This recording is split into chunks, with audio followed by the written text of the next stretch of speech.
Right about this time, 4 years ago, Russia began its so-called special military operation against Ukraine. The Kremlin expected it to be over in a few days. On February 24th, their invasion will enter its 5th year.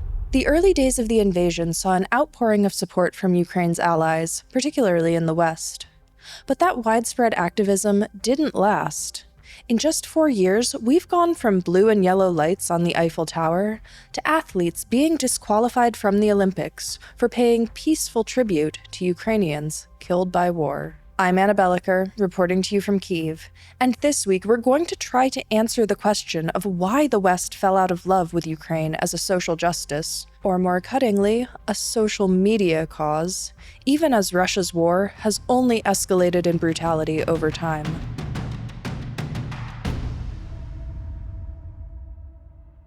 Ukraine has now been under full-scale invasion through 2 US presidencies, 3 Olympic Games, and the outbreak and even resolution of multiple other foreign wars. Since 2022, and still to this day, Russia continues to grind forward on the ground, undeterred in their stated goal of capturing all of Ukraine's eastern Donbas region. Meanwhile, missile and drone strikes on cities across Ukraine have intensified sharply over time, leaving civilians without electricity, rest, or any true sense of safety.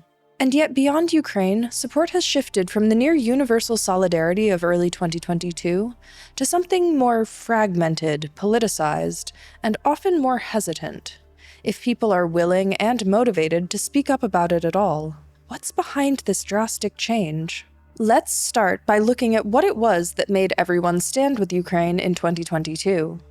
First, there was the shock of seeing war play out in modern European cities, with Russian tanks rolling past new high-rises, stores with recognizable brand names, and people who looked as scared as anyone would in that situation. The fact that 20 Days in Mariupol won the Oscar for Best Documentary of 2022 speaks to the fact that it shook people to their core to see what Russia was doing up close. The bombed hospital, the murdered woman from the maternity ward, and the people begging the filmmakers to show the world what was happening. Aside from the pure brutality of the imagery, there was also the fact that Ukraine was fighting an existential war as well as a brutal one on the ground. Most European countries have been invaded by Russia at some point, and the Cold War is vivid in the minds of the American public, so most of the West were immediately sympathetic to Ukraine fighting for its democracy against the larger authoritarian power. This fight resonated with people on both the political left and right in the US and Europe, particularly during the Battle of Kyiv and subsequent revelation of Russian war crimes in Bucha and other surrounding towns. People were almost uniformly horrified by Russia's actions, outraged on Ukraine's behalf, and eager to see David beat Goliath. This is the era where Elon Musk donated Starlink, countries boasted about their superior refugee programs, and every week a new celebrity came to Lviv, a city in relatively safe west of Ukraine, on PR tours. The New York Times even ran an op-ed in May of 2022 saying that President Volodymyr Zelensky had single-handedly reinvented courage. By 2024, as America geared up for a presidential election, Ukraine had become a full-blown partisan issue, with the Make America Great Again movement insisting, in a narrative that sounded suspiciously like the Kremlin's, that support for Ukraine was hurting Americans financially and morally, and wasn't America's responsibility. Right-wing European leaders followed suit in their campaigns, claiming that military aid for Ukraine was devastating economies, and that Ukrainian refugees were not deserving of ongoing support now that the initial outbreak of war was over. Donald Trump swore that he would end the war within 24 hours of taking office, but not by helping Ukraine to defeat Russia. He exploded at President Zelensky in the Oval Office in his first month back in office, but welcomed Russian President Vladimir Putin to US soil in summer of 2025, officially breaking the exile from the West that the dictator had found himself under since 2022. The narrative had shifted. No longer was Ukraine the consummate victim, even in the eyes of its allies. Now, 4 years after Russia launched its 3-day operation, we can see a drastic shift from 2022. Foreigners express exhaustion with the subject of the war. Politicians choose their words carefully so as not to align their future too closely with Ukraine's. Russia is back in nearly every major international event and competition. The scandal at the ongoing Winter Olympics, in which a Ukrainian skeleton athlete was disqualified for decorating his helmet with photos of his countrymen killed by Russia, highlights that simply to express support for Ukraine is considered a political act in 2026. But before we look at the forces that drove this downward turn in sentiment, and there are some powerful forces at play, we first wanted to ask Ukrainians how it feels to see support for their country slipping away, even as they also see Russia's invasion getting worse and worse.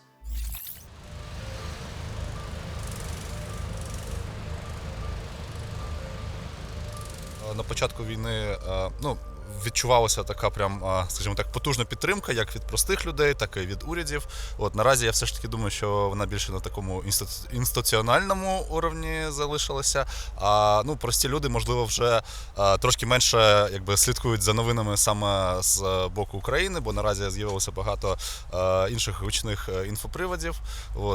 Тому я вважаю, що, можливо, все ж таки на рівні простих людей ця підтримка вже не є такою, як була 4 роки тому. Те, що стосується відношення іноземців до України, думаю, що не змінилось, тому що зараз багато іноземців досі пробуває в наші ряди, і досі воюють на стороні України, тому зі своєї сторони не можу сказати, що відношення якось змінилось. Люди також вірять в Україну, в нашу ідею і в те, що ми боремось. Відчувається все одно, що менше стало все одно якоїсь допомоги йти. Менше все одно не розуміють люди, як нам важко зразу, не розуміють, як це в морози бути без світла, без тепла. Добре, що у них просто такого немає, вони не розуміють, як це. Більшості людям стало якось байдуже, всі забули про ситуацію в Україні.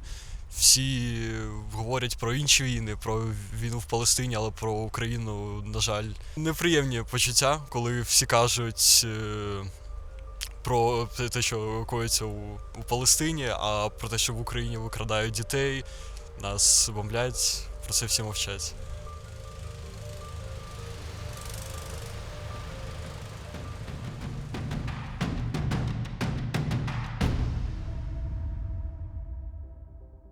Now, I mentioned in the first section that so many of the most shocking images that really tugged at foreigners' hearts and sensibilities were taken in the early weeks and months of the full-scale invasion. Now, that's not because all of the big stuff happened in the beginning, but because there's sort of a dual factor at play.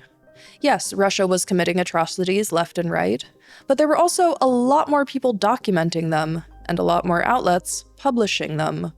Newsrooms established on-the-ground presence by sending reporters here and hiring freelancers, and allocating more resources to them. In fact, there's a special kind of insanity that comes from living here, and seeing Russia inflict damage that would have been on the front page of every newspaper in 2022 with headlines screaming for justice, but which now doesn't even appear in the bottom rows of the international column. When it comes to the decline in demand for news about Ukraine, there's first the simple issue of just attention over time.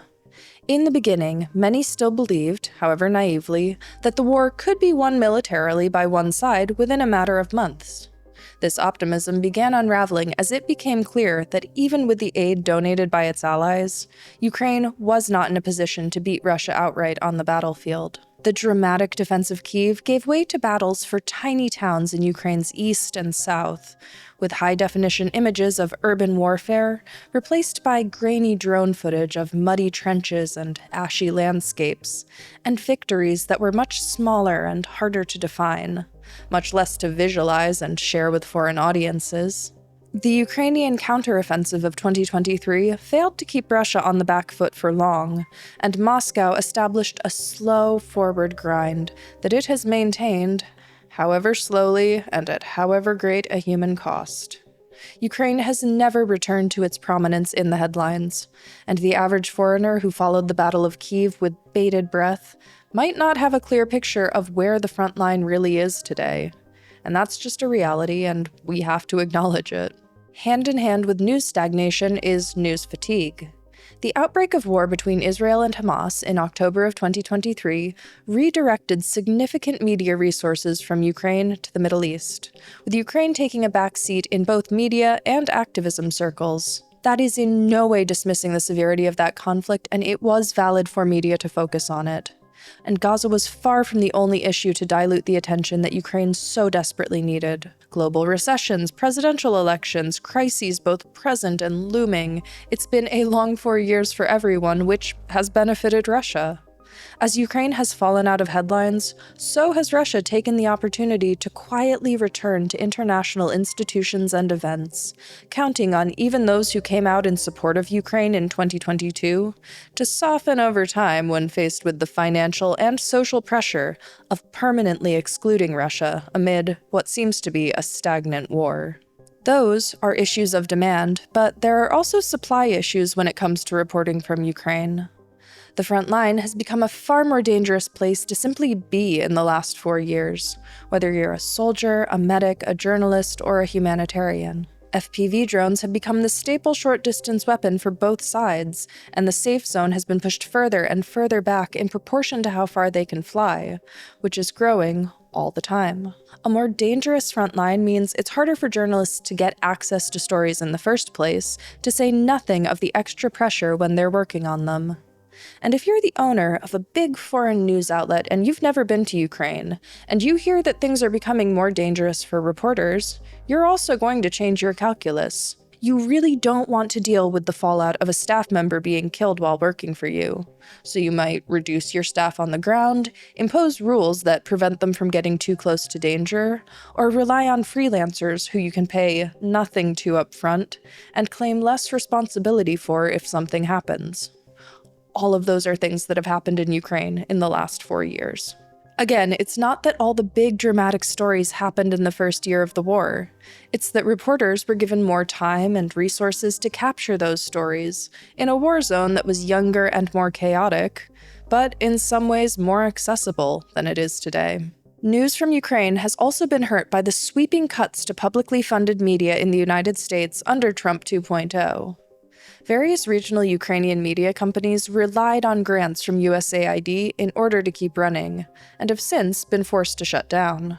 US-funded outlets with Ukrainian bureaus like Voice of America and Radio Free Europe faced mass layoffs and closures, meaning that even less on-the-ground reporting is coming out of Ukraine and other countries where free press is censored.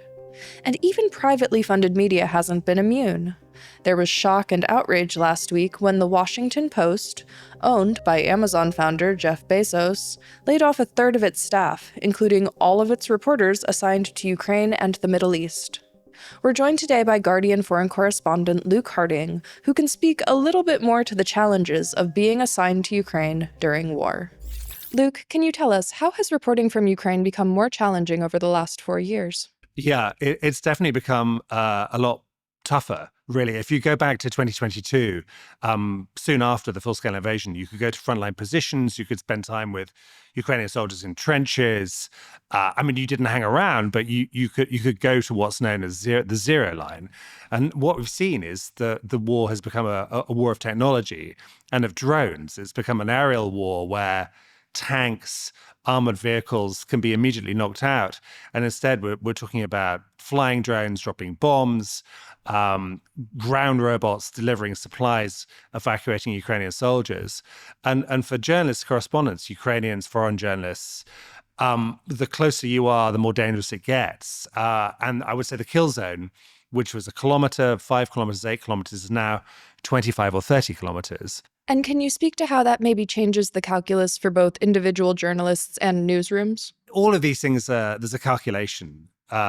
You want to get a good story. You need to talk to Ukrainian soldiers about life on the front line. At the same time, there are huge numbers of civilians still living in frontline areas, 200,000 people in Ukrainian-controlled part of Donetsk Oblast, and you want to tell their stories as well. So you need to be there, but at the same time, there is the problem of drone attacks. We've seen quite a few journalists who've been killed in the last 6 months by Russian drones that will lock onto a vehicle, chase it, and then blow it up.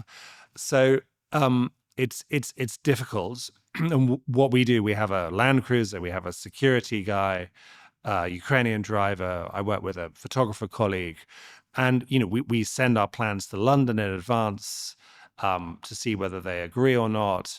And one other thing we do when we're seeing soldiers near the front line is we don't hang around. So we would race in, we would do interviews, probably kind of undercover or in a cottage, and then we would leave. I don't know. I mean, you just hope it works out. I mean, mostly it does, but obviously sometimes it doesn't. Can you maybe speak to how newsrooms are prioritizing Ukraine, both with this increased danger that makes reporting harder and also the demand for news about Ukraine? How do you kind of reconcile those two factors? There's a lot of talk about Ukraine fatigue. It's become this great cliche that people are tired of the war, 4 years of big war, and they've moved on to Gaza or Epstein or royal scandals. And to a certain extent, I think that's true. But I think that argument is overstated. And really, looking at the metrics from my newspaper, The Guardian, there's still a lot of interest in Ukraine. We carry a live blog most days with wrapping in various developments. We do original reporting, features on everything from poetry to culture to the environment and so on. I mean, I think the challenge for reporters is how you tell this story in an original way. So you have to be more and more creative. And it's possible, but it requires more entrepreneurship and a little bit more imagination. I realize this is a very big question, but how do you approach that with, I know Ukraine fatigue is maybe the not correct word, but with less attention on Ukraine, as well as the war increasing in intensity, Russia gaining more territory, hitting more cities. How do you sort of reconcile that escalating violence with that decreasing attention? I mean, I think the answer is to tell human stories. I mean, that's what I try and do. I mean, I try and keep across the politics and write that, but just find people caught up in this situation. I think it's the human that gets people's attention. That yes, this is a story about geopolitics. Yes, I would say it's an attempt by fascist Russia, because I think what we're seeing here is Russian fascism to destroy, conquer, and subjugate Ukraine. But I think the interesting thing is people who didn't choose this war, who are trying to survive in tricky circumstances, and those are the stories I want to tell. We're 4 years into the full-scale war, and you've been covering it for much longer than that, obviously, but you've been here on the ground for that time. As a reporter, sort of, how do you sort of keep the hope to keep looking for those human stories? In my case, there's a backstory, which is that I spent 4 years in Moscow as the Guardian's bureau chief between 2007 and 2011. And it was a pretty torrid time. I was there with my family. We were pursued by the FSB, Vladimir Putin's spy agency, broke into our family apartment, put bugs in the ceiling, and we think video. And there were various kind of unsubtle hints that it would be better if I left when the Guardian sent someone else. And so I think sooner than many people, not everybody, I understood the nature of the Kremlin regime. In other words, that it wasn't just domestically repressive and would beat up students demonstrating against Putin, but it was internationally adventurous and dangerous. You know, when it came to the takeover of Crimea, the covert war started in 2014 by Russia's intelligence agencies in the east of Ukraine, and the full-scale invasion. I was basically telling everybody, it's going to happen. He's going to do it. Because with Putin, you always bet on the worst. And so for me, reporting on Ukraine, which I've been visiting for almost 20 years, I sort of feel I've got a moral duty to do it, actually, to tell this story, because I don't think Putin stops with Ukraine. I think if Putin takes Ukraine or most of Ukraine, then he keeps rolling. He wants to reconstitute a new old Russian empire, taking in the Baltic states, with Ukraine as a kind of centerpiece, maybe rolling into Poland. I mean, there's no limit to his fantasy. He lives in a delusional parallel world, and this has huge implications. I mean, not just for this place, but for Europe, for European security and the world order. So it seems to me that Kyiv is the place where the destiny of the 21st century is going to be decided, a bit like Berlin during the Cold War. If Kyiv stands, then democracy stands, international law means something, liberal values still exist in this new bleak world where you've got Putin and Trump and Xi trying to kind of divide everything up into hemispheres, into spheres of influence. And if Ukraine falls, we're in a kind of epoch of nihilism and darkness. So therefore, it's important I'm here, it's important other people are here, and we can't look away. The Kyiv Independent has been reporting on Russia's war since day one, but you made it happen. Our frontline reporting, breaking news, social media, video, all of it is only made possible by contributions from people around the world who care about what's really happening in Ukraine. If you'd like to join our community, while also getting some cool perks to let you engage more closely with our work, there will be a link to our membership page in the description below. I'd also like to thank everyone who donates directly via YouTube. Your support is so appreciated.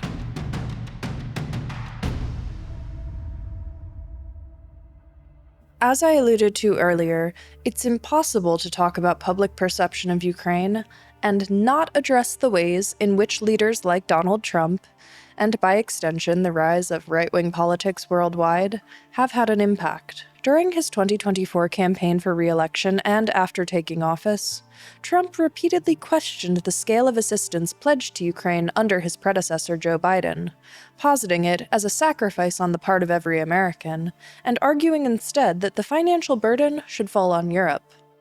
That message reframed Ukrainian survival as just that, a burden.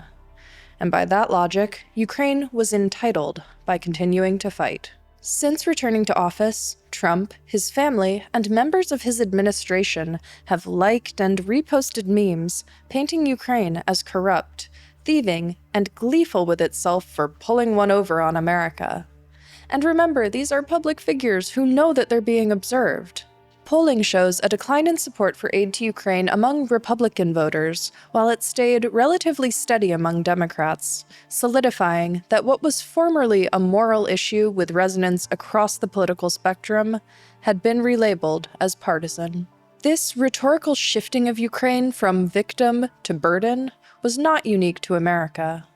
In Europe, right-wing parties in Germany, France, Italy, and Slovakia have echoed elements of this skepticism about further aid to Ukraine, with some calling for negotiations on terms closer to Moscow's preferences, or arguing that sanctions aren't worth the harm that they'll cause to domestic economies.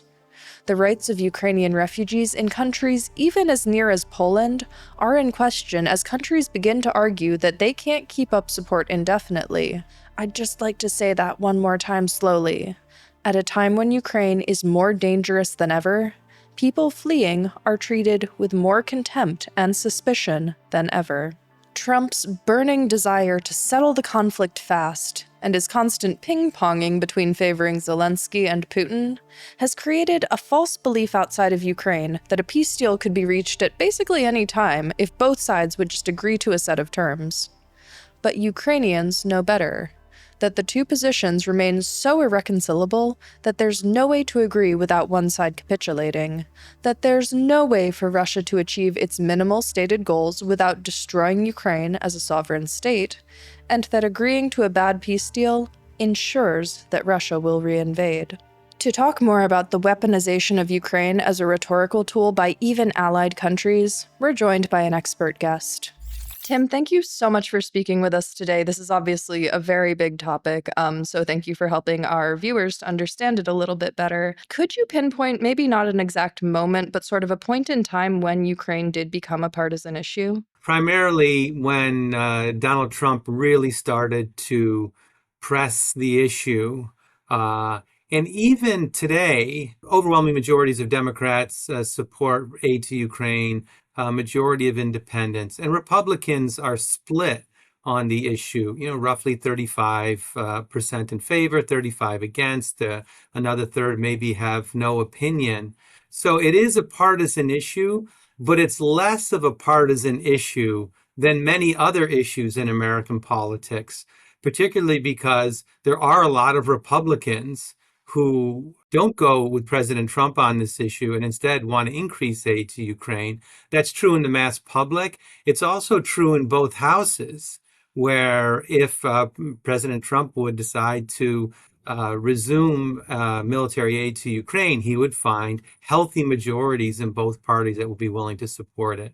I mean, you're kind of attributing this to Trump. Do you feel like his rhetoric as an individual, or sort of the wider rhetoric on the part of his administration kind of surrounding his campaign? What would you pinpoint as driving the research I did on this question in the United States, we found that it was very difficult to move people's opinions on the issue, except for among Trump supporters, particularly evangelical Trump supporters, when we reminded our respondents that this was an issue that President Trump had advanced, that really moved people's opinions.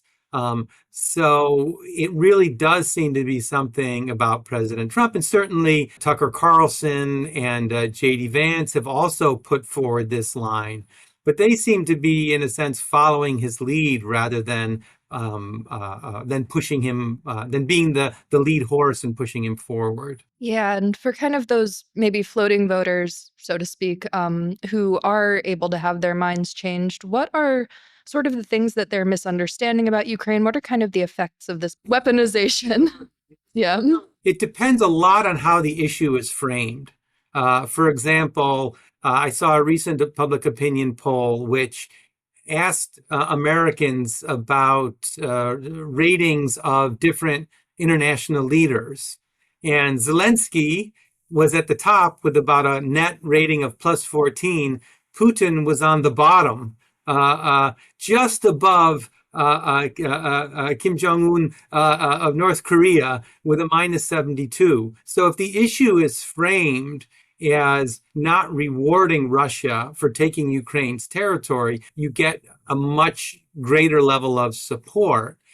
If it's framed more in terms of peace and ending the war, then you get a lot of these floating voters who could be swayed that way. And kind of to what extent has Russia affected that framing, whether by pushing a narrative, by having alliances with a certain leader? Sort of how is Russia exacerbating this? Well, Russia certainly tries very hard to exacerbate the cleavage on the issue.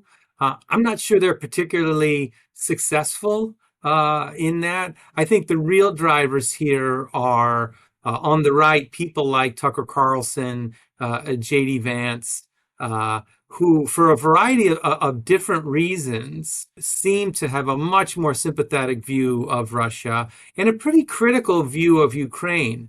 But I want to emphasize that is generally outside of the mainstream. If you look at public opinion data in the United States, there's still a great deal of sympathy. So it is a partisan issue. Certainly, there's a big gap between the percentage of Republicans and Democrats that support the issue. But relative to other issues, it's a less polarizing issue than, say, Middle East policy or abortion or social issues, immigration. People are much more polarized, both at the elite level and at the mass level, than they are on aid to Ukraine.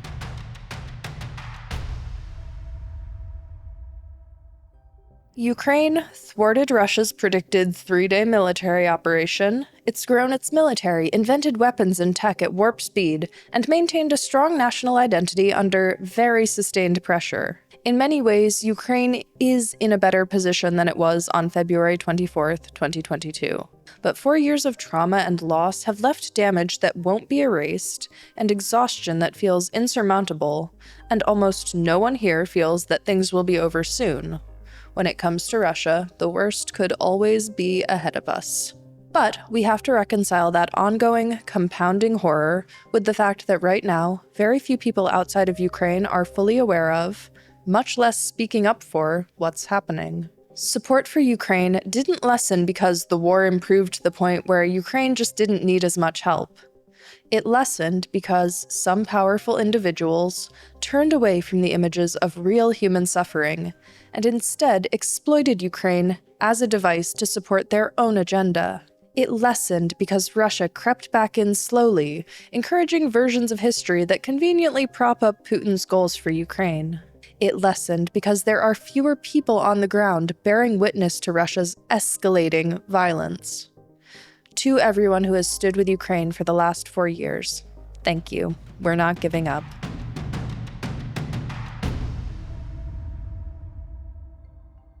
Hi, this is Tim Zadorozhny from the Kyiv Independence National Desk, and today we've got a question from our member Chris.